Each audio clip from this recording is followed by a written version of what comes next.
Welcome to this overview of Bionic Social, also known as Oasis, which allows you to manage the social media messages coming into your station during your programme and also lets you tweet and post and update statuses while you're doing your show. This is a quick overview to get you started, and there's a separate video which goes into each feature in more depth. At the moment I'm in the 3-column view, which is a view that many of you will have set already at your station. And if you want to use Bionic Social, then you'll find all of the information in the Messages tab. So if you've got it set onto a different tab over here, just make sure you click onto Messages. If you just want to concentrate on looking at social media for a while, or if you're the social media content controller and social media is only your job, you might find it easier to switch into the social view. So to do that, you go to the view menu, press and long hold, and then you can switch into the social layout. And all that does is it means that you don't see the phone lines anymore, so they're not in your way if you're trying to look at social media in more detail. The on-air queue, which was in the middle, is now just to the side because we've got rid of the phone calls. To start off with, you'll have the all queue selected, and this has got all the messages that are coming in to your show. Make sure that you're logged into the show that you're currently working on if you have more than one show set at your station. Otherwise, you won't be able to see the right social media in this list.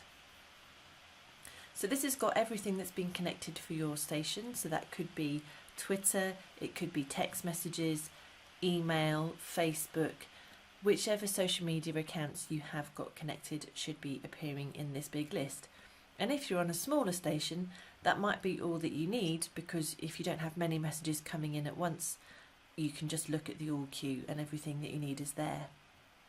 However, there are ways of doing searches for different pieces of content to help make sure that you are keeping up to date during the programme. You can use the filter button, which is down here, at any time,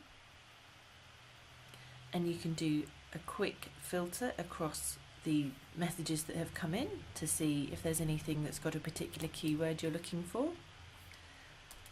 You can also filter by type, so if you just want to look at the tweets for a moment, you could just select Twitter and then you wouldn't see the other messages. Or if you just wanted to look at the texts, you could flip just to looking at the text view. And to take it off, you come back into the main list. If you want to send a message out on your accounts, then you click the status button, and from here you can write a message, and you can choose whether or not to put that to all your social media types or whether you're just going to select one. Let's say we just want to put it on Facebook, we'd tick that.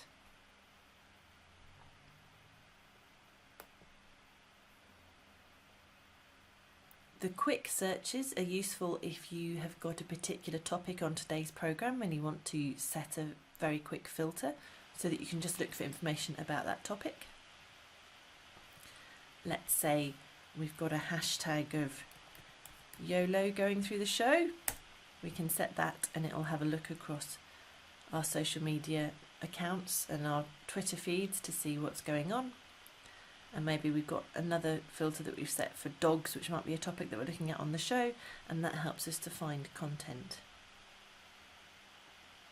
The favourites button is just like we're looking at our own social media feed. So this has got my Twitter account on here, and this is just what I would see if I looked on my Twitter account's homepage.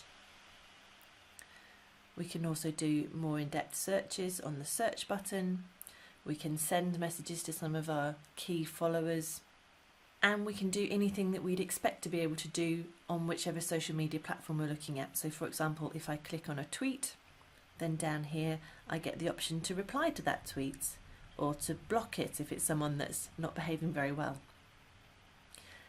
However, if I click on a text message, I also get the option to call that person back. Because it's a text message, I already have their phone number, so with one press I can call that person back and see if I can persuade them to come on air instead of merely reading out what they've texted. The smart queue is another way of looking at material that's coming in from outside, and it does different jobs depending on how it was last set. So you can have it so that it's linked up to your playout system and set to music so that it will show you the official tweets from the artist that you're playing now, the next artist and the one after that. Or you can have it so that it's looking for details about a particular artist or by the people who follow you, depending on how much of a social rank they've got in terms of social media, so you can see what they're talking about and what the influencers are saying. Or you can have it by location, which can be very useful. You can put in where your radio station is, or if you're at a music festival, you can put the location of that.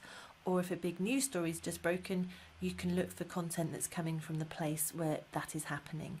So loads of options with a smart queue. Just pick the one that's most useful for your program, set it to that, and then you can simply toggle into the smart queue. You can put any of these messages in the on-air queue so that your presenter can see them, or so that you can keep a record of what's useful depending on how you're working. So there you go, that's the on-air queue.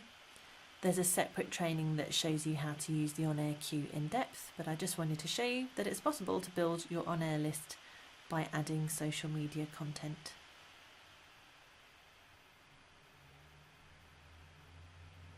So that's a quick overview into how to use Bionic Social. You've got your main content coming into the all queue. If you click onto any item, the menu changes and gives you different options depending on what that item is. You can update your status by pressing the status button. You can add a filter so that you just look at one particular type of social media content. You can look to see what you would normally see if you were logged into your station's social media account. And if you ever get lost, just remember, come back and press the all button and make sure that you've taken off any filter that's been applied, and then you'll be back at the beginning. There's more in-depth information about Bionic Social in a separate video, but for now, I hope that's got you started. Thanks for watching.